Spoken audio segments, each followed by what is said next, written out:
Yeah, hello everyone. So this is what we'll be doing in this class. We would launch the Power BI. I believe you have Power BI installed in your PC. I'm using the Windows PC and I have this version of Power BI installed in my system. If you have not installed Power BI, there's going to be a link in this lecture wherever you are watching from. There's going to be a link provided. So click on that link and then you have this Power BI installed in your system. Also, follow the installation processes and make sure that the Power BI version is properly installed in your laptop. Now, the Power BI could be a kind of a heavy app. I mean, depending on the system specification that you are using. All right. So I recommend that you use a system that is about 4 GB and above, or possibly if you could get 6 GB RAM, that would be better. I mean, for optimal productivity. So now we have our Power BI launched. Click on blank report. Now the data set that we are going to be working with is going to come in form of a CSV file.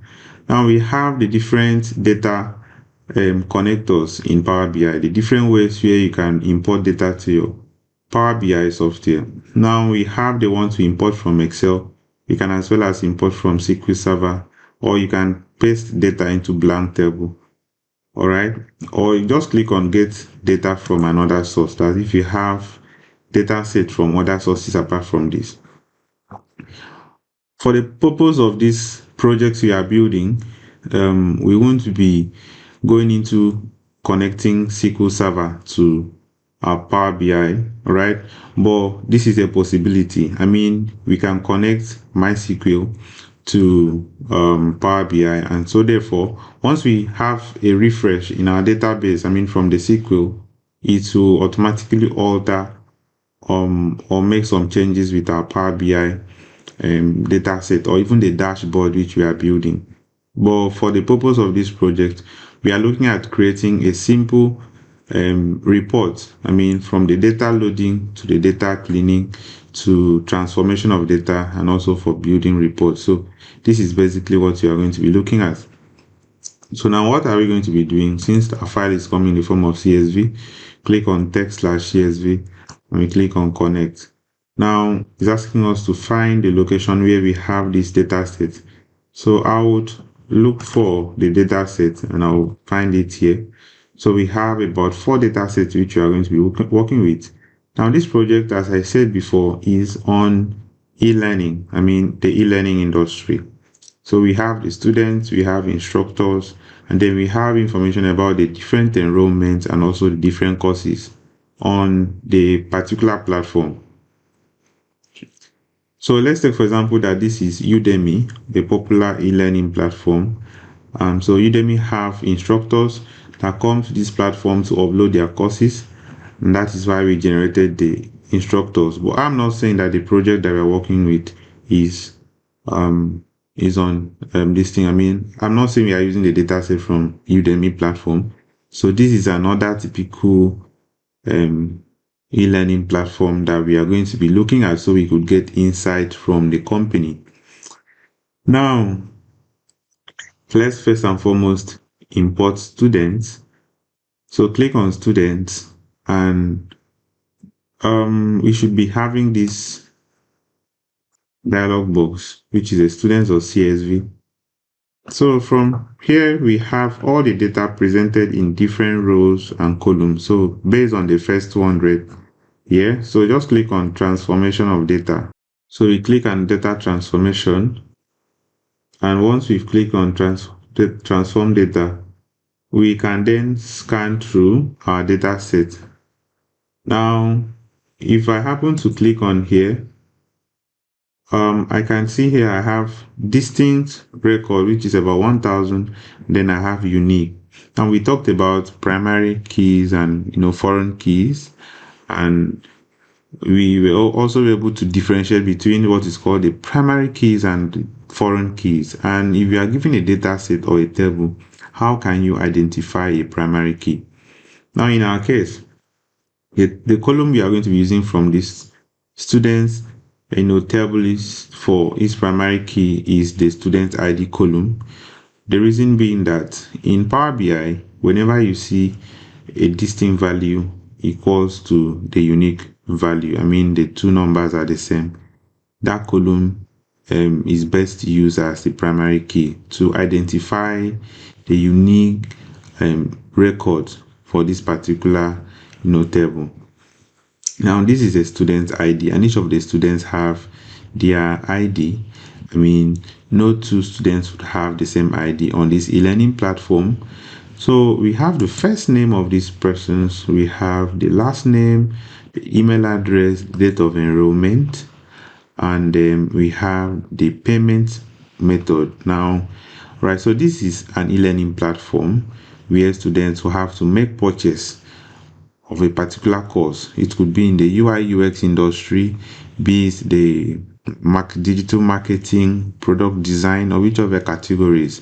And these are their different payment methods through PayPal, the credit card.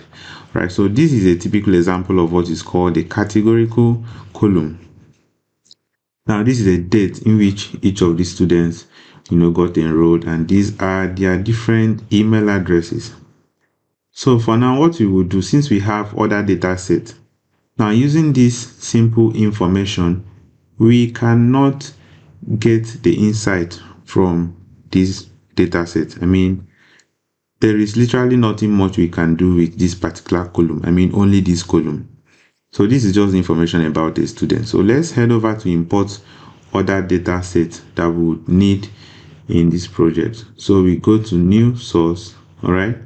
Then we click on text CSV, and would like to import courses. Let's click on open. Once you open the sources, click on OK. Since you are still on this Power Query Editor, remember that Power Query Editor helps us in our data transformation. So we click on OK, and then we have this new table added to our Power Query Editor, and we can see the table name courses. The first name is students. Now, once I click on here, just in case you may not see this, so go to views and you check this column profile or this column distribution. So if I happen to click on here, I have the distinct values to be 50, then I have unique value to be 50. That means the course ID is a primary key in this courses data set. Right? Now we have course name, we have the categories of this course, we have the different pricing, right? Each of the courses have their fees. Now we have ratings for this course. We have about the number of hours for a particular course. For the Python for data science is about 84 hours. Okay, and then we have what is called the instructor ID. Now the instructor ID is a foreign key inside courses data set or table. Now we have so many courses here. I think there are about 50 of them. So each of the courses have their unique ID. That means the first ID here should be 1, and then the last ID should be 50. So using these courses, we can uniquely identify a particular course name and also check the category, and we can locate the price for that particular course and also check the particular instructor. Now in this case, we have the instructor ID, but we can't really tell the name of that instructor. So it therefore means that using these courses data set, I mean a table, we cannot really get enough insights from here. So what do? We now go to our home tab. So we import another table, and that table is going to be our instructors. So once I click on open here, we now have what is called, at least we have what is called instructor ID. Now this is a primary key that uniquely identifies all the instructors in the instructors dataset. So I click on OK, and we successfully import the instructors dataset right here. Now once I click on here, I'll see 30. So this is a primary key. So it therefore means that if we are to join two tables, we can join the instructors here and then join it to the courses. All right. Do not forget our explanation of the primary keys and the foreign key, and what is also called the one-to-one relationship. I mean, everything about cardinality in relational database management. All right. So now we have three data sets imported, left with one. So we have to import the last one. The last one is going to be enrollment. Now this is information about courses enrollment, containing the student ID, the course ID, and also what is called the progress. All right.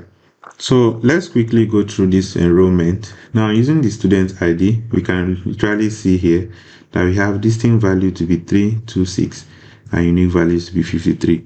So this is not a primary key in this, but it can serve as a foreign key in the student data set. Now we also have what is called the courses ID. Now if I click on here, this cannot serve as a primary key, but rather this can be a foreign key, and a foreign key, we can link it up to courses, where we have the courses.id, where the course ID in the courses table is a primary key. Now we also have what is called the progress. Now this progress column talks about the progress of each of a student in in the e-learning platform. Okay, so we are going to be working on that, but for now what we will do is that we are going to be joining all these tables together. So watch out for the next lecture videos, where we would start joining each of these tables and creating relationships.